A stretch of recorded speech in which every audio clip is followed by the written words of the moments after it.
How's it going, everybody? We're done our truck repairs yesterday. Now it's a day in the power saw shop, or I guess that was 2 days ago I did the truck repairs. I'm going to sprinkle in truck work whenever it comes up. I like doing that stuff. I like working on vehicles. If I can ever get into a bigger shop, which hopefully will happen sooner than later, I'll be doing more truck stuff. I'd like to buy an old truck and work on it if I had more room. Problem is with this shop, friends, is this is a 2-car shop. The door's in the center, and if I bring a vehicle in here and rip it apart, my whole shop's basically full. So I don't really have the space to do that. So that's why motorcycles and chainsaws have always been my shtick. Okay, so what are we doing today? This project here has been on my shelf for a little longer than I'd like. Unfortunately, friends, this winter did not go as planned. The weather was horrible. It was super, super cold here for month after month. I was fighting to keep the saw shop warm and couldn't get to any wood. The wood I did have was not suitable for proper testing, and it just was one of those things. So a lot of projects just have kind of lingered here because I haven't been able to test saws. A saw project is only done when I can run it and do work with it and flip it on its side and let it idle, and so this saw is just kind of sat idle. This is Buckin Super Pro 70. I ported this last year. I turned it up really warm. This is the first Mac I've ever ported. I wasn't unhappy with this saw, but I thought it could be better. The deal with Buckin and I is I want to learn as much as I can about porting vintage power saws, and I need a guy that knows his stuff to test it. So Buckin ran this saw. He was quite impressed with it. It pulls massive RPM. It's really zippy when you rev it. The problem is with this saw, friends, is this saw didn't have a lot of torque stock, and we lost torque ported. So, and I did machine work to this, friends. Okay, this saw still has pretty stout compression, but it kind of falls flat when you dog it in bigger wood. These Super Pro 70s are not powerhouses, but I think this saw could be a little bit better. So I've been reading and studying and learning more and more about Mac porting. I think I went too far on my intake timing on this one. So I told Buckin, or I asked him, I said, hey, could you send me that saw back? I think I can make it better. And he did so. I've had this saw since fall, friends, and I feel kind of bad about it. So I'm gonna jump back into this project. I'm ready. I don't port anything until I'm ready. I do this for fun still, and I love sharing what I do with you guys. And I don't just get to grinding. I really study the machine, and I don't want to make this worse. I want to make it better. So that's what we're doing today. I'm going to start tearing this apart. And the other thing, friends, is I want to pipe this saw.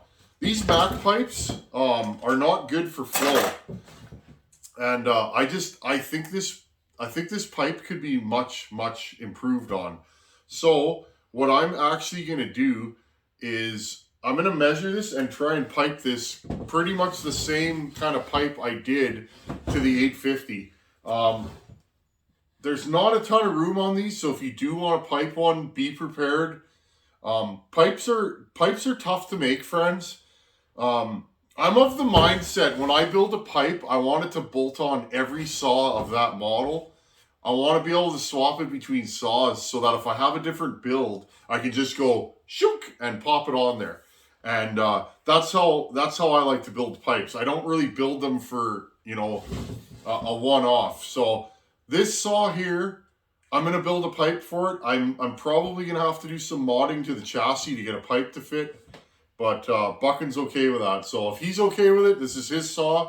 I'm good to go. So anyhow, friends, I'm going to start tearing this thing down and start measuring it for a pipe. There's only so much room in here.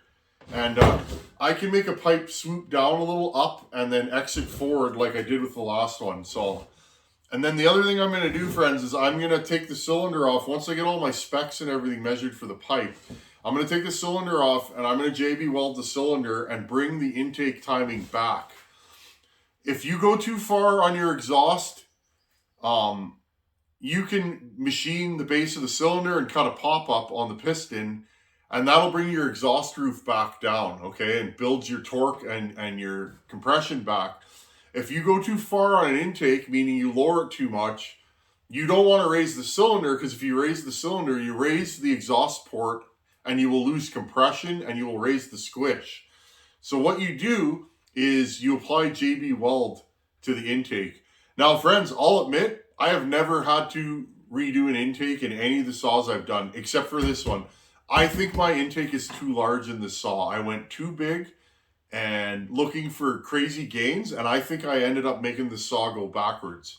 So the funny thing about this build is it's revvy, and usually a saw with too much intake is not revvy. They'll rev up kind of slow. This one's really, really zippy. So I'm not sure, but I'm willing to try and fail than not try at all, right? And if this does something, I'll show you guys what I did, and we can go from there. Anyhow, friends, I'm going to start ripping this thing down and measure for a pipe, and I'll get a pipe mocked up for this, and we'll go from there. Let's start taking this thing apart. Okay, here's the Super Pro. You guys watched me port this. I'll put a link at the end to the, I think I did a playlist on this saw. I did some machine work. I ported this thing. I rebuilt the ignition with an ignition chip. I rebuilt the coil because the coil was in multiple pieces. This saw was blown up. I salvaged the cylinder, the piston, the rings. Okay. This saw has more compression than when I sent it. Quite a bit more. So those rings seated up nicely. Now, friends, I took the front cover off. This is your typical McCulloch pipe. They breathe through this little square, okay? The exhaust comes down, okay? Down out of the exhaust port, turns a sharp 90, hits a bolt that runs through it to bolt it in, gets forced through this little square, then it comes up and out, okay? Huge restriction, not the best deal for these. Buckin and I come up with that pipe on the 850, and it works superbly. I'm really, really impressed with the power increase that pipe did. The first pipe I made didn't really work very well, and then Buckin's like, try this, and he hit the nail right on the head. He's the Mac guy. I'm just the guy that builds these saws, right? I'm not, he's the driver, I'm the mechanic, so I'm going to listen to my driver every time. So I'm going to do a similar pipe on this if I can fit it. Now, friends, there's not a lot of room under here. There's like an inch and a bit. There's a lot of room under here, though, so I wonder. I'm not sure what I can do with this saw and make it fit. You got to keep in mind. You got to keep in mind your clutch cover on these. Okay.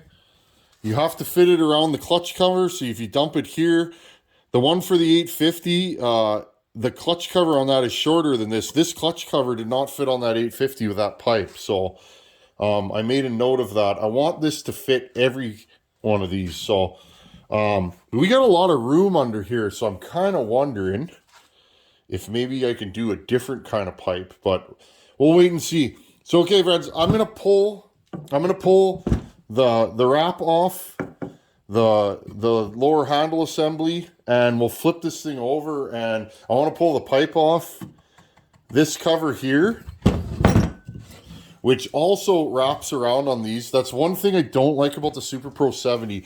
This cover wraps completely around. So to mock this saw up, I have to take the gas tank, the carburetor. I basically have to rip this thing right down just to put a pipe on it. So without further ado, let's tear this thing down. Okay, friends, I started taking the recoil screws out one by one. Now, here's what I do on Max. This is the only saw I do this on because these saws are way more difficult to put back together. I'm going to take this. I just have these plastic trays. They're from a Chinese food place that we love to eat at. I'm just going to throw it in here, and I'm going to write what it goes to on the tray. Okay, right here. This will save me gobs of time. Recoil. Okay, and I'll just stack this over here, and when I'm done, I'll have the whole saw torn down. Okay, here's that coil. I actually JB welded this coil back together. You guys can see it in here. You can do stuff like that, and it will it will work. Gotta look at this. I'm not happy with the way that coil wire is looking. Okay, let's take the handle off. Okay, there's one bolt in the back here that holds the back of the handle on. Looks like this. I'm kind of working between two benches right now. There's another bolt on the side. I still don't have my shop 100% put back together, so I'm just winging it. I gotta hang up my grinder again and put a few tools away that I packed, and then I'm done. In the meantime, though, we'll keep working. We'll keep working in this location. Okay, now there's one more bolt on the bottom here.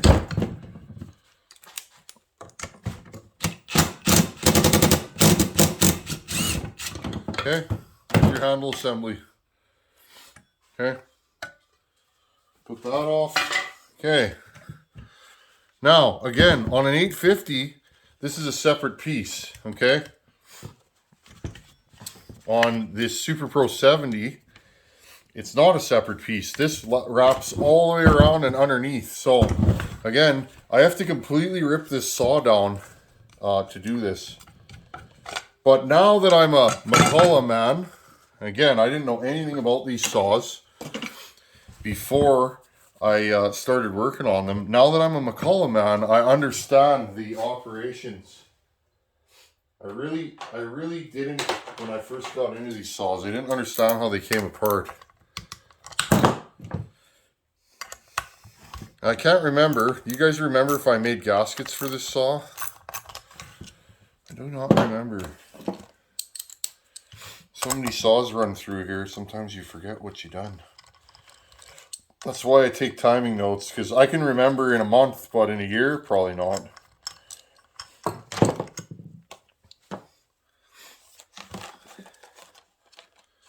Okay, now I'm probably going to do a carburetor and handle, because there's only 2 screws for the handle. Here's our carb. This saw has a factory carb on it. No trickery there. Pull the choke rod off. Okay, undo that. There we go. I can't remember how this goes here. I think I go underneath here. Pull this off. There you go. There's your throttle rod. Make sure you dump all your parts on the bench.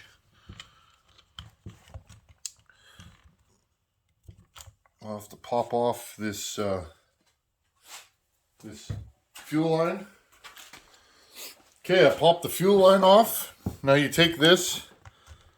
This can be a little tricky, but once you do it a few times, it's not so bad. Turn it sideways, pop that off. Okay, there's our carburetor. Now, this is my first look at this intake. A few scuffs on it, but again, yeah, I think, so yeah, friends, I think I just went a little too big on this intake. That's okay, though. We can fix it. Okay, these come off right here. And again, they are Loctited. And anti-vibe.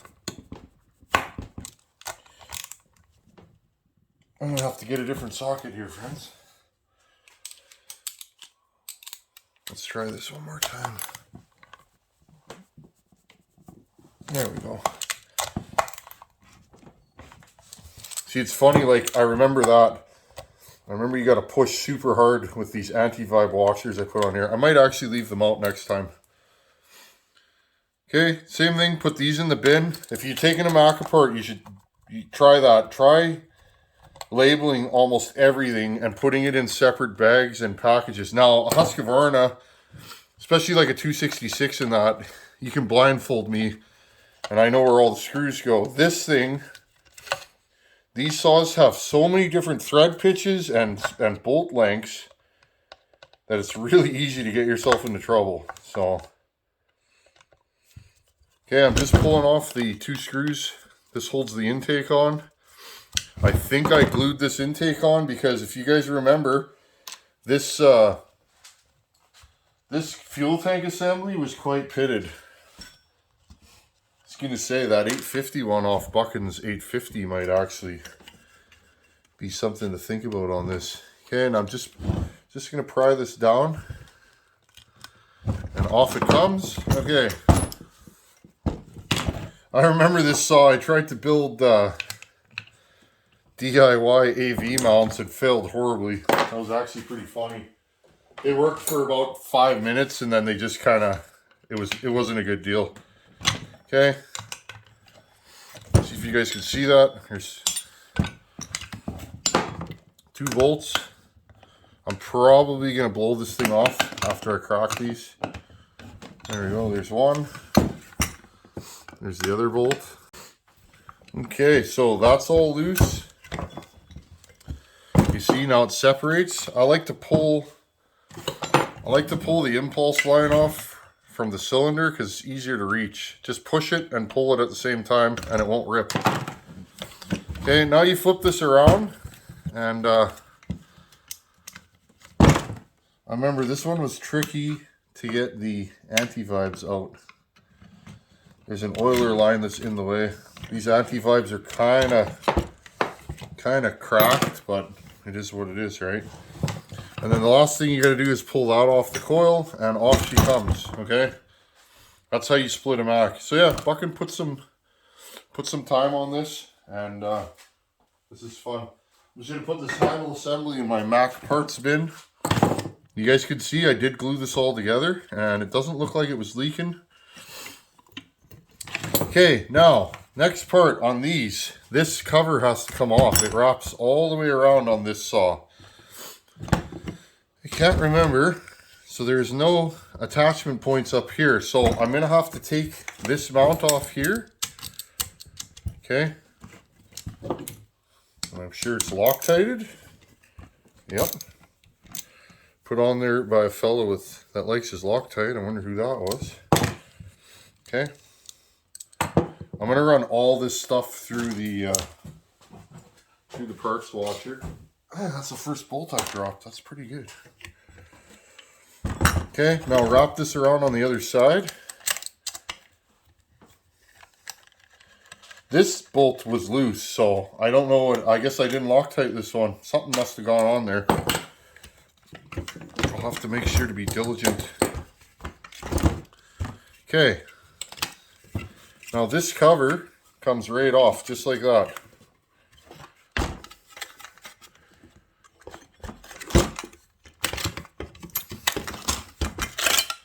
There, okay? Here's your exhaust pipe. Now, I want to wipe this thing down a little bit. I'm going to put a rag in this intake because I've learned the hard way a few times. Just for now, we're going to pull this saw completely down. Okay, let's pull this exhaust apart.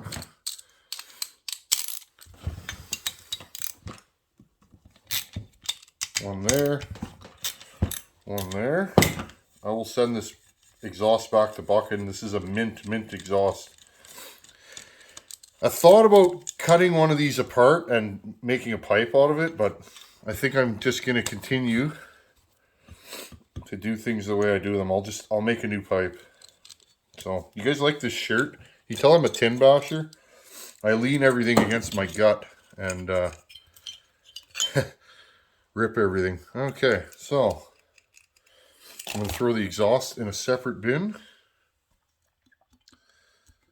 This saw has a good exhaust gasket. I'm going to try and keep the schmutz out of there.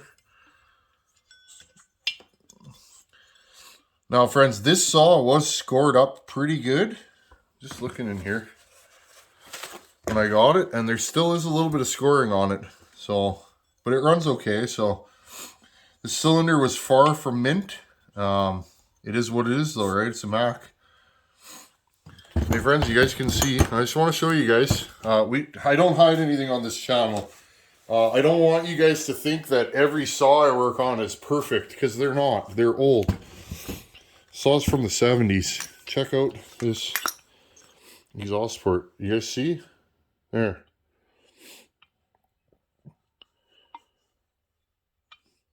Okay, and that's not from porting. This cylinder is a little scored, and this piston was a little scored, so.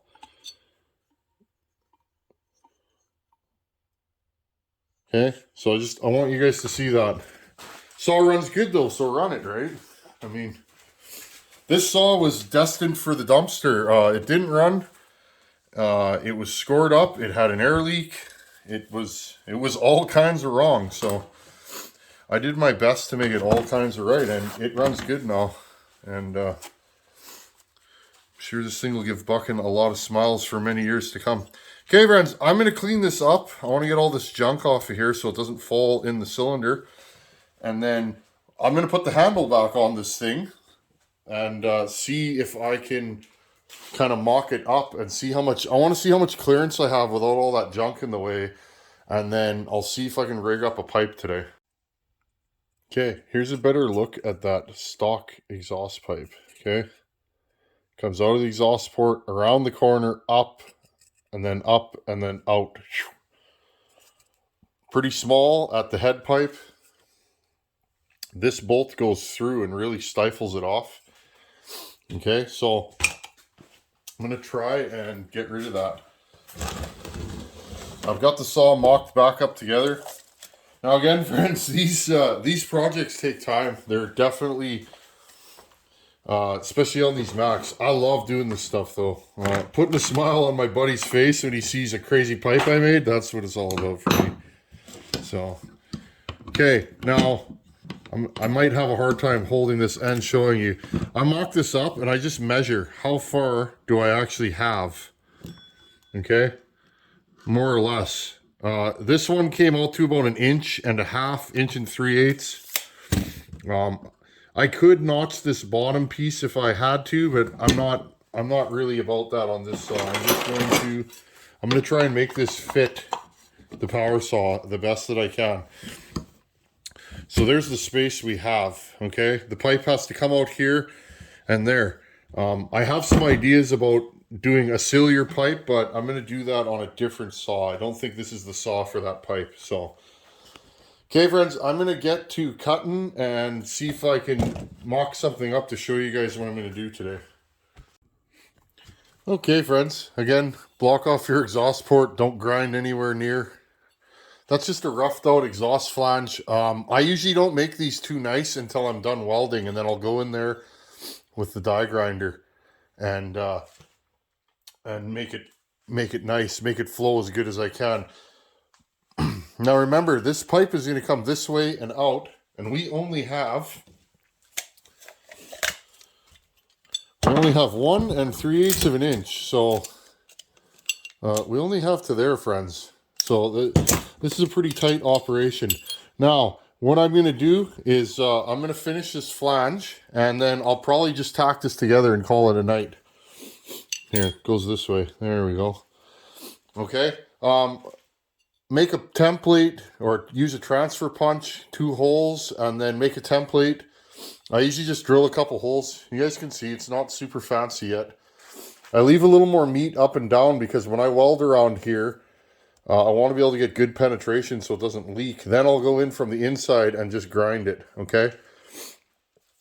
But that's what we have.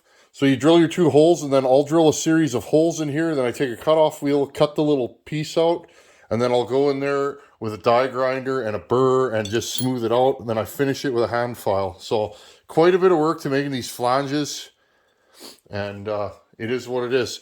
So now what I got to do, I got to figure out what I'm welding to here to attach to my pipe. So I'm going to go through my junk piles and figure out what I got, what size pipe I want to use, all that good stuff.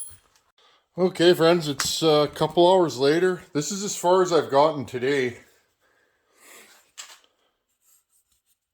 Okay, just radiused it. Again, I am not a welder. You welders out there, you can tell. So what I did is straight down and then radiused it out. Okay. made my flange. I got some finish welding to do and stuff like that, but I think this is about as far as I'm going to go for tonight. Now, the key here is, and I do, friends, what's really hard on these is once you weld, and you don't want to weld super hot because it's just thin material, you got to grind it down. So, just going to put, there you go. You're going to have to grind this all down. So, I'm hitting the weld on the back here, but it does fit. I am going to be able to bolt it down. I'll have to do a little massaging to the holes. Now, the proof though, or the main thing to me, did I fit this within my build parameters? Okay. I needed 1 3/8. And I'm right at 1 3/8, friends. So I'm in the ballpark, okay? Now, I'm just going to leave this like this. Now, next time we work on this, and I'm just going to show you guys this in real time. Next time we work on this, I'll probably put the saw back together. Because as you guys can see right now, if you put the clutch cover on, the clutch cover is actually hitting, okay? So, if you're going to make a Mac pipe, these are definitely the hardest pipes to make. For me, anyways.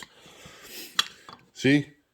So this is either going to have to be tapered down before this, or I might have to slit it here and radius it back. But you guys get the idea. These pipes take a lot of work. Okay, friends. Well, that's pipe making in a nutshell. These take a long time, friends. Like half a day usually, sometimes a full day. These are usually a full day pipe. The Iron Horse style ones, I can make those pretty quick. But really, that's a flange, a length of pipe, a cap, and another length of pipe. Very little welding. I had to weld all these seams here. I welded a cap on the back here. I still haven't finished welded the flange. I'm probably going to V-notch it in a little bit to sink my welds in deeper because that'll just be less grinding.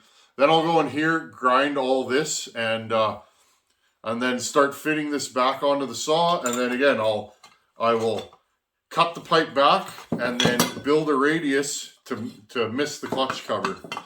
And I think that'll be a good deal. I'm going to have to ask Buckin. I don't remember what clutch cover goes with this saw. He mailed me the saw with no cover. I have various covers around here, but if he has another low profile clutch cover, I'd be interested to know about that. It definitely makes building these a little bit easier. Problem is, friends, you can't tip this up and around the clutch cover because the fin's right here, right? So, you know, it sits right on the fin. So, anyhow, friends, that's my night in the saw shop, and I'll put this video out for you guys tomorrow. And next time you see this, it should be more or less finished welded. I got a little bit more work to do on the flange, and after I'm done that, it should be good to go. I'm happy with it thus far. It's nice to get a good shape. Everything welded pretty nice, or nice for me, and this is the main deal to a McCulloch pipe, is these manifolds are a lot of work to make. So, anyhow, friends, as always, thanks for watching. Take her easy. See you guys tomorrow. Later.